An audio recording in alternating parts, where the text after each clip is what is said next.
The sun scorched the wide-open plains when Clara Dawson first spotted him, a wounded Apache warrior, blood dripping from his side, stumbling through the dust toward her ranch gate. Though fear prickled her skin, Clara didn't hesitate. She ran to him, cupped water to his cracked lips, and patched his wounds as best she could. She didn't ask questions. She didn't expect thanks. But the next morning, Clara's world tilted. A thunder of hooves shook the ground. Apache warriors, faces like stone, encircled her small ranch. Alone and weaponless, Clara stood on her porch, realizing sometimes a single act of compassion could change everything, good or bad. Welcome to Storytelling and Beyond, where every story takes you on a breathtaking journey through emotions, mystery, and courage. Subscribe now and ring the bell so you never miss an adventure. Clara's fingers clutched the battered tin cup as she stared into the morning mist. Last night's events flickered in her mind. The wounded man slumped in her barn, the blood staining her hands as she tied crude bandages around his arm. Helping him was reckless. Foolish, some would say. But something inside her, a voice stronger than fear, had insisted it was the right thing to do. She rocked slowly on the porch chair, eyes scanning the endless prairie. The earth trembled beneath her boots. At first, she thought it was distant thunder. But soon, riders emerged from the shimmering horizon, dozens of them.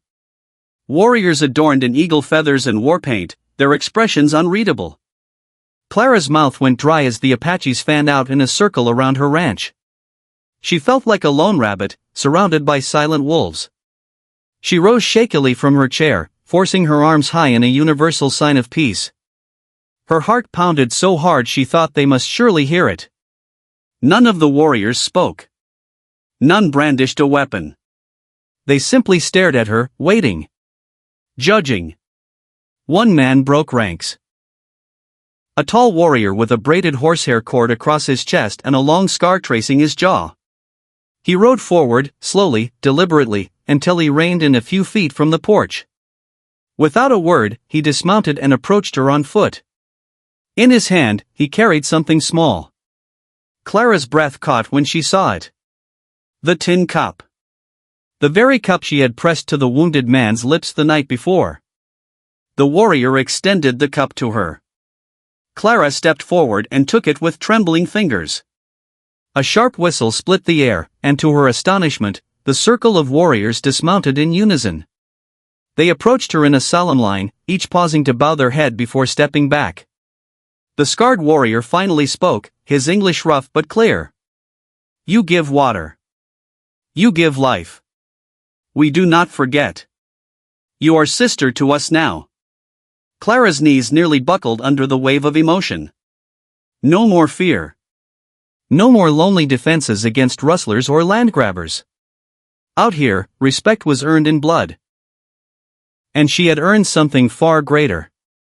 As she looked out across the faces of her new protectors, Clara realized that in giving a single act of mercy, she had built a fortress no man could ever breach. The tall Apache warrior remains unnamed for mystery, or if you want, I can name him too for deeper storytelling. The land was a furnace under the midday sun, the horizon rippling in waves of heat. Clara Dawson wiped the sweat from her brow as she hauled another bucket of water from the well. The ranch was too quiet that day, no hawks screeching overhead, no cattle lowing from the distant fields. Just the moaning wind and the brittle creak of the porch boards under her boots. That's when she saw him. A figure, weaving like a drunk, staggered out of the haze. Clara dropped the bucket, water sloshing across the dry earth, and squinted into the brightness. It was a man, no, a warrior, cloaked in dust and blood. His dark hair was matted against his forehead. One hand clutched his ribs while the other dragged a broken spear behind him. The red and black patterns painted on his skin told her all she needed to know. Apache. Fear gripped her hard. The stories she'd heard in town about raids, burned homesteads, settlers who vanished without a trace, they roared in her mind like a stampede. Clara's first instinct was to bolt inside and bar the doors. Maybe even grab the old shotgun hanging above the hearth. But something about the man's faltering steps, his bowed head, the desperate way he moved, it shattered her fear.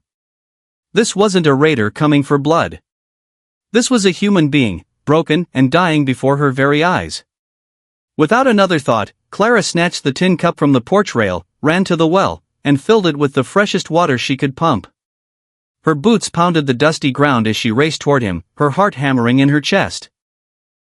The warrior stumbled and collapsed just short of the fence line, crumpling like a marionette with its strings cut. Clara dropped to her knees beside him. His breath was ragged, every inhale sounding like it might be his last. His eyes, dark and wild, locked onto hers for a moment, a flash of surprise, suspicion, pain. He tried to speak, but only a wet cough escaped his lips. "Shoo," Clara whispered, her voice trembling. "Drink first." She pressed the cup to his cracked lips. For a long second he didn't move. Then he drank, gulping greedily until the cup was empty. Clara filled it again and again, each time watching a bit more life seep back into him. When he could finally sit up with her help, Clara saw the wound in his side, a deep gash, caked with dirt and blood. No way he could survive the night without help. Her hands hovered uselessly over him. What little she knew of healing came from helping sick calves, not men. But she couldn't leave him here to die. "You need shelter," she muttered more to herself than to him. "Come on, you gotta move." With a grunt of effort, she hooked his arm around her shoulders and half-dragged, half-carried him toward the barn. The warrior barely had the strength to stumble along beside her. Inside the cool shadow of the barn, she laid him down on a pile of hay, grabbed an old cloth, and began cleaning his wound the best she could. Every so often, the warrior's eyes flickered open, watching her with a mix of confusion and wary curiosity. Clara didn't ask his name. She didn't ask why he was here, or who had hurt him. None of that mattered. He was hurt. And he needed kindness. Long after the sun had dipped below the horizon, Clara sat by the barn door, watching the stars blink awake one by one. Her arms ached, and the barn smelled of blood and sweat. But inside, a strange peace settled over her. She had done what was right, even if it cost her. Even if the town found out and turned against her. Even if the Apaches themselves found her guilty for interfering. In the distance, a lone coyote howled at the rising moon. Clara hugged her knees to her chest, unaware that in saving a single life, she had unwittingly called forth the eyes of an entire nation. Clara woke to the deep, vibrating rumble of hooves. At first, she thought it must be a dream, the kind she used to have as a little girl, imagining buffalo storms racing across the prairie. But as she blinked awake in the thin dawn light, the vibrations grew louder, heavier, undeniable. Heart-hammering, she scrambled to her feet and rushed out of the barn. The sight that greeted her turned her blood to ice. Across the field, rising out of the morning mist like ghostly riders from another world, came a wall of warriors on horseback. Apache warriors, dozens of them, armed with spears, bows, and rifles, their faces painted in stark, battle-ready colors. Their horses moved in perfect rhythm, as if one mind commanded them all. They didn't shout or charge. They didn't raise weapons. Instead, they rode in slow, deliberate circles around her ranch, the hooves of their mounts stirring up spirals of dust. Clara stood frozen on the porch, barefoot, still wearing the same torn dress she'd worked in yesterday. She hugged her arms to her chest, feeling smaller than she ever had in her life. Alone. Defenseless. There was no way to run. No point in screaming. No one would come in time, even if they could. She caught herself glancing toward the barn where the wounded warrior lay hidden, breathing faintly under a pile of hay. Did they know he was here? Were they here for him? Had she made a terrible mistake in helping him? Swallowing her fear, Clara forced herself to step down off the porch, her bare feet sinking into the dusty ground. She raised her hands slowly, palms open, the universal sign of peace. The riders kept circling. Watching. Measuring. Minutes passed, or maybe it was only seconds. And then one figure broke from the line. He rode alone toward her, a tall man with a beaded band across his chest and a scar running from his temple to his jaw. His horse was black as coal, muscles rippling with every step. The tall warrior stopped a few paces from her, staring down from the saddle. His expression was unreadable, carved from stone. Slowly, he dismounted, landing lightly on the earth without a sound. In his hand, he carried something small, wrapped carefully in a square of leather. Clara didn't dare move. With a solemn air, the warrior approached. He stopped just in front of her, his eyes locking onto hers, not with anger, but with something deeper. Something old. Heavy. Wordlessly, he unfolded the leather wrap and held out what lay inside. The tin cup. The same battered tin cup she had pressed to the lips of the wounded man. Clara's throat tightened. Tears she hadn't known were waiting stung at her eyes. Hands trembling, she reached out and took the cup, feeling its familiar coolness against her skin. The warrior stepped back, and with a sharp whistle, signaled to the others. In perfect unison, the riders dismounted. The ground seemed to breathe beneath Clara's feet as the Apache warriors dismounted. Dust curled around their boots and horses as they formed a wide semicircle facing her, their weapons sheathed, their hands empty. They came forward slowly, not like enemies preparing for battle, but like pilgrims approaching something sacred. One by one, the warriors moved toward Clara, each pausing in front of her. They placed their right hand over their heart, bowed their heads slightly, and then stepped back into the growing line. Not a word was spoken.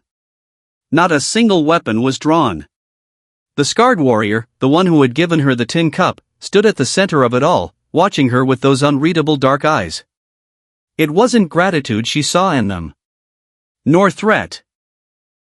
It was something deeper, an unspoken bond forged in a moment of mercy. Clara could hardly breathe. Everything she had been taught about fear and division felt thin and foolish now. These men had ridden not to bring death, but to bring honor. As the last warrior returned to the line, the scarred leader stepped forward again. He placed his hand over his chest and spoke, his voice low, thick with an accent but clear enough to understand. "You gave life," he said simply, "when others would have given death." Clara gripped the tin cup tighter, her fingers aching with the force of her emotions. She opened her mouth to respond, but no sound came out. What could she possibly say to a people she had been taught to fear all her life, people who, in this moment, showed more grace and respect than many she had known from her own kind? The scarred warrior continued, his gaze never leaving hers. "You are not enemy," he said. "You are sister." The words hit her like a blow. Sister. Not trespasser. Not threat. Not fool. Sister. Behind the leader, a younger warrior, no more than anything CME into vision. The young warrior approached with measured steps, cradling something carefully in both hands. As he drew closer, Clara could see it, a bundle of cloth, stitched with intricate beadwork and patterns she didn't recognize but instinctively felt the importance of. Colors of earth, sky, and river woven together into a single story without words. He knelt before her and lifted the bundle toward her in offering. Clara hesitated for a heartbeat. She could feel the weight of 100 eyes on her, the gravity of the moment pressing heavy on her chest. Slowly, reverently, she reached out and accepted the gift. The cloth was warm from his hands. As she unfolded it, a gasp caught in her throat. Inside was a necklace, a simple strip of leather adorned with a single eagle feather and a polished turquoise stone. It was beautiful in its simplicity, but Clara understood immediately. It wasn't just jewelry. It was a symbol. An honor rarely given, even among their own. The scarred leader stepped closer once again, his voice carrying across the silent morning. "You wear this," he said. "You are under our wing." Clara blinked against the sting in her eyes. She didn't know how, but she understood what he meant. Protection. Family. Respect. All from a single act of compassion, a moment where she had chosen kindness over fear. The warriors began to step back, mounting their horses in fluid, practiced movements. Clara clutched the necklace and the tin cup against her chest, feeling as though the world had shifted under her feet. The scarred leader mounted last. He looked down at her, his face solemn yet somehow kind. "When you call," he said, tapping his chest, "we come." Then, without waiting for a reply, he wheeled his horse around and galloped away, his warriors following like a river breaking free of its banks. Within moments, they were only a cloud of dust merging with the endless horizon. Clara stood there alone, the wind tugging gently at her dress, the sky vast and blue overhead.